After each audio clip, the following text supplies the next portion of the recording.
foils on these boats are designed in such a way that when the boat is running at normal cruising speed, the foil is generating about 40% of the total lift of the vessel, or basically another way of saying it carries 40% of the weight of the vessel. And that's indicative of how efficient the foil is relative to relying on hull bottom to generate lift. The foils are actually, in this case, we make the foils the strongest part of the boat. We use a duplex stainless material that has double the strength of your standard 316 stainless. So in the event of unforeseen event of an impact, the foil is probably the strongest part of the boat. And we've had a number of incidents where in the Pacific Northwest, where we operate, where we have a lot of logging and logs end up in the water.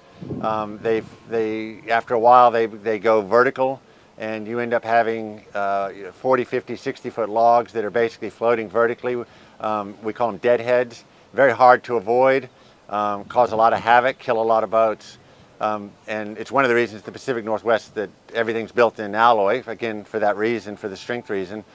But the foil itself, we have had commercial vessels with foils impact on these logs.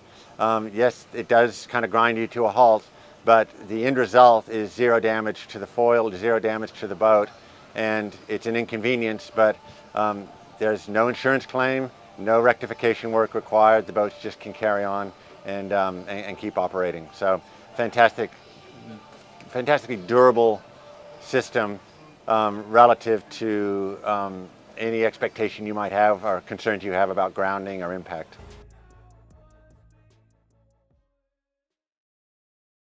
You can get on a foiling boat without any understanding of what it is you're on and operate the boat exactly the way you would operate in any other power boat. The only probably part of the learning curve that you will notice is that once you get into more serious sea conditions, say 4 to 6 foot head seas, your tendency in a normal boat would be to throttle back, but in these boats you actually need to add throttle, and it smooths the whole ride out because the combination of the catamaran hull, the air compression in the tunnel, and the foil basically makes a magic carpet ride out of that kind of sea state. Absolutely don't need any stability control of any sort on these boats. In fact, we've had clients who've come to us for one of these boats solely on the basis of creating a platform that's comfortable enough for people who aren't, particularly seaworthy to come out. It might be family members, it might be friends who may have come out once and never want to come back again because the boat's too uncomfortable. These boats provide a significant improvement in that, and it's seen as a solution to ride quality and comfort for people that aren't necessarily comfortable on a boat offshore.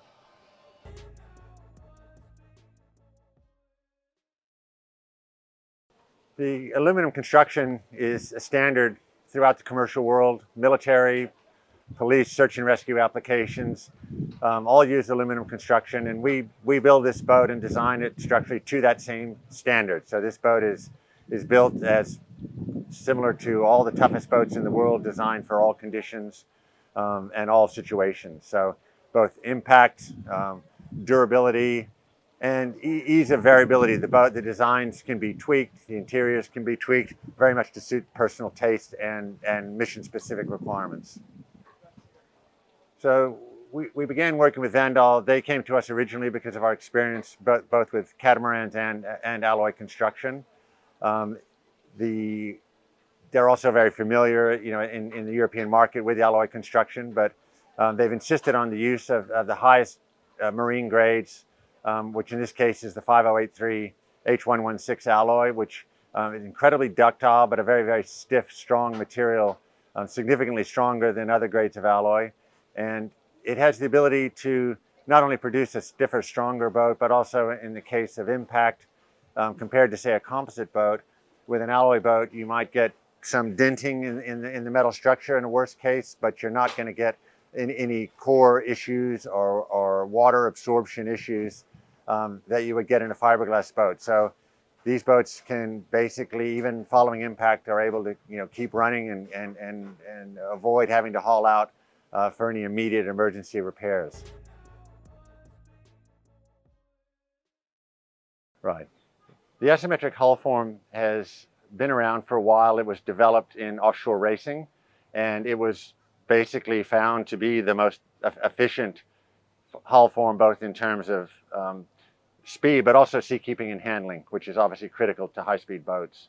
We optimize the hull form to work in a what I would call the normal speed range, sort of in the 40-knot top range, 30-knot cruise range, and then combine that with the foil design, the two work in close concert with each other. But we've also advanced the hull form to make it more user-friendly by the addition of what we call a semi-symmetric bow form.